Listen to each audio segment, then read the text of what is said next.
Let's talk about how to buy or sell a business for 100 million, 10 million, 100,000, whatever the number is. I'm on my farm gym. It's my Rocky Balboa gym. It's kind of cool. It's a storm outside, but so I'll tell you from my experience. My first business I built, or one of my first businesses, I ended up selling. It's like a nightlife business in North Carolina called Triangle Fiesta. And, that was like a 6-figure sale. And I've bought businesses for 7 figures, 8 figures. So I got a lot of experience in this. And I'll tell you some stuff that I've learned that maybe helps you. Let me first take it from the standpoint, if you own a business now, or if you're starting a business, how to maximize it to sell it. So, and like I said, I bought a lot of stuff. Recently I bought bodybuilding.com. That was a business that it's a private company, but it's a big business, big brand. And like I said, I'll give you experience from little businesses all the way up to the big businesses that I bought that were doing 9 figures in revenue when I bought them, or selling a business. Here's the first thing you need to know. If you own a business, you should build it from day one, that in a certain way, doing a certain couple little techniques that make it easier to sell. So number one, you need to structure the accounting correctly. It makes it easier to sell. Accounting is usually entrepreneurs' least favorite thing to do because it's not that creative and fun. But if you build the business and you can't back up the numbers, and you specifically, here's the simple answer to this, don't trust the first accountant that says just because they're a CPA doesn't mean they're going to do it right. Find an accountant that's actually worked and helped people sell businesses, because you need things. If you can get your financials audited, that's great. You can't always afford that. If you have a public company, obviously you can, but smaller businesses you can't. But treat the business as if you want audited financials. Try to use better software. Now, NetSuite is kind of the gold standard for building your accounting around. It's expensive, so some people use simpler things like QuickBooks. I've used both. If you can afford it and you're investing in your business, and if there's anywhere you want to invest, it should be in the accounting bookkeeping side. So some practical things, offshore, like in the Philippines, you can find real CPAs, kind of American trained CPAs that can do your bookkeeping for much cheaper. And then I would recommend you have an accountant oversee them that's in your country. So if you're American, you have a US CPA. Set this stuff up right. Pay attention once a month minimum. Do a Zoom with your accountant, even if it costs extra money, and say, I want these books to be perfectly set up. Make sure your chart of account is set up well. So that's kind of number one. Invest time, energy, and money above average comparatively to the average entrepreneur from day one on your accounting. Number two, the legal structure. Now, this is a complicated, I've have many structures to businesses, some very complicated and some I've started with simple LLCs. What I'll tell you is this, simple. Make sure you have a nice Dropbox where you store all your articles of incorporation, all that stuff. Believe it or not, simple things like that can scare away a potential buyer of your business. So somebody comes and you build a business, even if it's small business, medium, large, if they ask you on day one, can you show me kind of the structure and the accounting? If it takes you 2 weeks to produce, even if you've done nothing wrong, it's going to scare them off. They're going to be like, oh, why can't they instantly produce it? So even with your legal, set up a nice Dropbox structure, have all the contracts, have a contracts folder, articles of incorporation folder, just simple stuff. I know this sounds super cliche, but selling a business there's a lot of emotion to it, and people are taking a risk of maybe giving you millions of dollars to own your business, and they're always looking for a reason not to buy your business. People get spooked very easily, okay? So if you want to sell the business for maximum, you want your bookkeeping, above average attention's been paid from day one. Your legal, all the legal stuff is nicely set up, okay? In just a Dropbox that you could share, or you could create a data room for that. The third thing, you want to invest in people, and what that means is don't just build the business. You need to be probably the CEO of your business, But really, you want to also sell, when you go to sell the business, that if you leave, this thing's going to run on its own because you built a nice team. That again takes investment, dealing with frustration. You're probably, you know the old saying, if you want something done right, do it yourself. Well, that doesn't apply if you want to sell your business for the maximum price, because people know, even if they ask you to stay on and do an earn out, it's called, they still are looking for a business that somewhat at some point will be able to run without you because they're buying you out. So when it comes to selling the business, you're going to have to take the time. Now, on average, you're going to have to, for like a CEO or a COO or a CFO, you're going to need to kiss a lot of frogs. So from day one building your business, be committed to hiring and firing fast. Hire fast, you probably need a 10-to-1 ratio for leadership. But most people give up and say, I'm just going to do this business myself. But when you go to sell the business, it's much less valuable than if you had taken the time, kissed a lot of frogs, hired a lot of people, fired a lot of people until you were left with, you don't need 10 amazing executives. You need like 2 besides you. I like to think in 3s, okay? That way, if somebody's on vacation or leaves, you always have 2, a redundant system, kind of like belt and suspenders. So my advice is try to build an executive team of 3 people so that when you exit and they send you a check or a wire for that business, they know they have 2 people staying on, okay? And even when you build executive compensation for those people, have some kind of clause where if you leave, they're even more incentivized to stay on. You don't want them to exit with you necessarily, which sometimes happen, but that's for a more advanced conversation.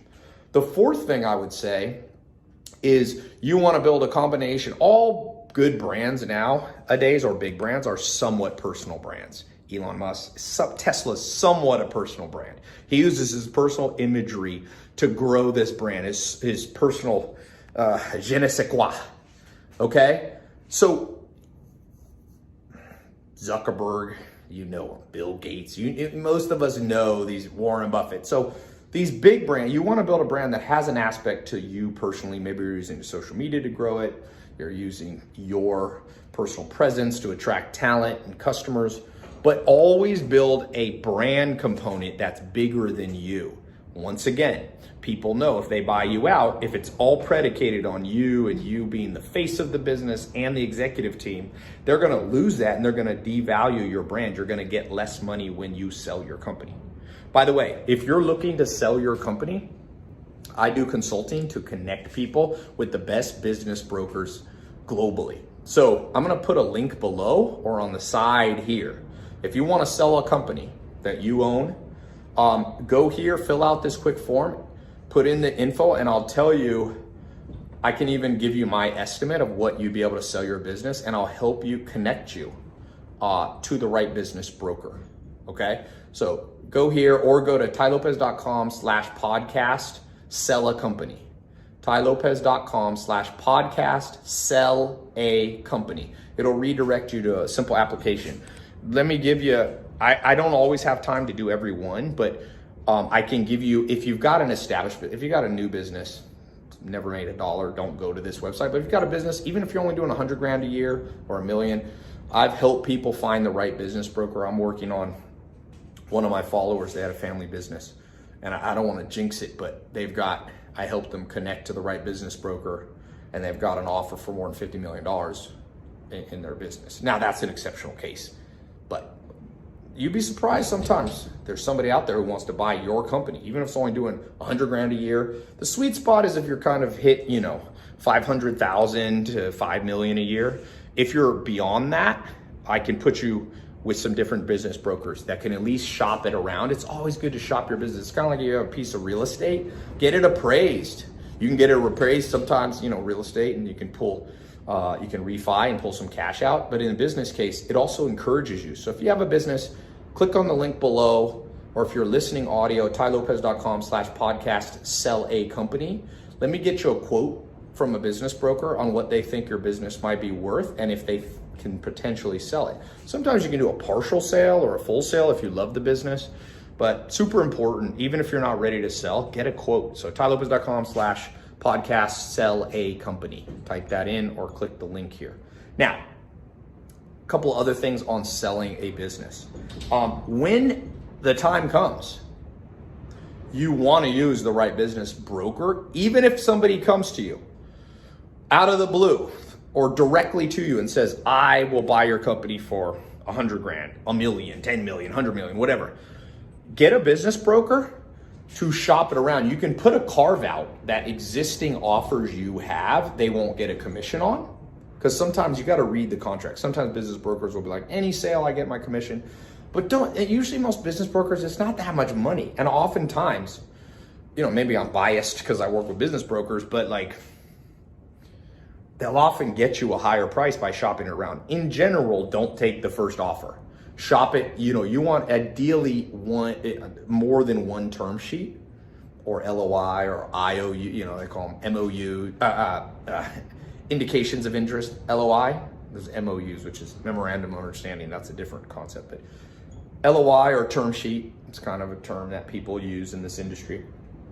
And in general, you want to get 3 of those. Now, it's not always the case. Sometimes you'll get 20. Okay, sometimes you'll get 0, and sometimes you get 1. But in general, even if you have a direct offer on your business, a mistake I see people doing is like, well, my friend's friend offered me 100 grand. Send it to a business broker. If you sign a contract, say carve out, I've got these 3 people that already made offers. If I go with them, you get nothing. And you can even put the names of those potential people in the contract. Talk to a lawyer on that. But you want 3 offers. It's kind of like if you're getting married, you want to probably have gone on 3 dates with with a date with 3 different people. So you won't in hindsight go, what if? Okay? So that's where business brokers become important. You can also use social media and advertise your business yourself. The good thing about some kind of professional helping you is you can get them to sign a confidentiality. You don't always want to be putting on your social media, here's my data room login, here's all my info in here. Like then you're going to get your competition seeing all your trade secrets. So it's sometimes good. The thing about a business broker is you can get, or some kind of professional, you can use a lawyer sometimes. You can get that element, you can get people to sign an NDA, more confidentiality than just shouting it from the rooftops. Sometimes it's fine to shout it, but it depends on your personality. Some people, if you have trade secrets and you don't want people poaching your employees and stuff like that, it's better to have some professional help you. Now, let's talk for a second about buying a company. That's a whole nother video. As I started the video, I was like, this is longer. It's late at night, but let me just say this on buying companies. 3 little pointers on buying companies. Buyer beware.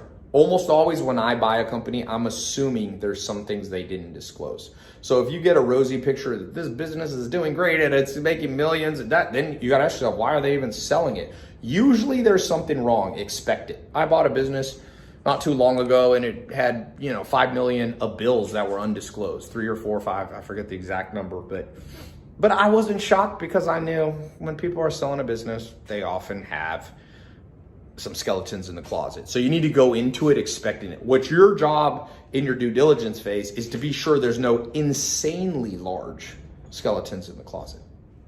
The insanely ones are what'll get you. Okay, so you need to allow, if it's a $10 million asset, you probably should allow that there's 3 million of negative that they've not disclosed. If you do your due diligence, you're never going to be able to negate all risks. So that's why I said buyer beware. They're usually not telling you something, even if they're ethical. They want to paint the rosy picture. Number 2, try to get some kind of payment over time. That way, if there was a lie to you, you haven't given them all the money, because it's not always easy to get the money back in reality. So you buy a business, you go out, you say, look, I'll pay you an X amount of payments. Okay.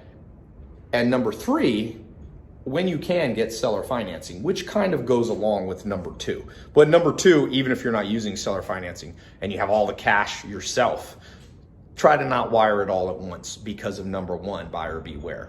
So that's a simple way to protect you that sometimes is better than all the legal contracts in the world. Number 3, get a seller note. That's where let's say a business is 100 grand, you give them 20 grand up front, and they finance it and you pay them in payments the rest of the 80 grand. That accomplishes number 2 and spreads the risk. And also there's an element of leverage there, which can be okay. And try to not, number 4, in general, don't personally guarantee that seller's note, so that if you find out the business is junk and you've made some payments, you can cut your losses. They'll get the business back Now this is more intricacy if you're using the business as collateral. Not everybody will do this, but anyway, if you want to buy a business, I can connect you with business brokers. So same link I'll put in the corners or below here, or tailopez.com/podcast, sell a company. That'll take you to the same, tailopez.com/buy podcast, buy a company. tailopez.com/podcast, buy a company. That'll take you to the link to where you can fill out what kind of business you're looking for. I can connect you with business brokers globally that you can kind of see, if you want a restaurant, a laundromat, a car wash, an online business, an Amazon business, there's brokers out there that specialize. And sometimes it makes sense to buy a company to kind of supercharge your business. I would recommend, you want to buy a business that your current staff, your current expertise, another business in the mix doesn't confuse it. It adds a synergy. There's a lot of, efficiencies of scale. So try to look for something. If you want a business broker, I can connect you to one. So yeah, buying businesses is the kind of final frontier of business. You look at, Louis Vuitton, wealthiest guy in the world. He bought like 50 or 60 companies to build his empire. Elon Musk bought Tesla.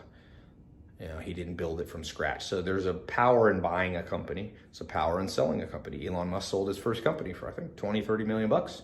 That leverage, that gave him the power to do his next thing. So, business, falling in love with your business is good, but it's okay to be in the mentality of, you build stuff, you sell it, and you maybe buy something else or build something from scratch. That kind of fluid understanding of a business. And a lot of entrepreneurs get so attached to one business, kind of lose perspective. It's okay to build a business and it's your baby, but it's also okay to add on by buying other businesses that other people built.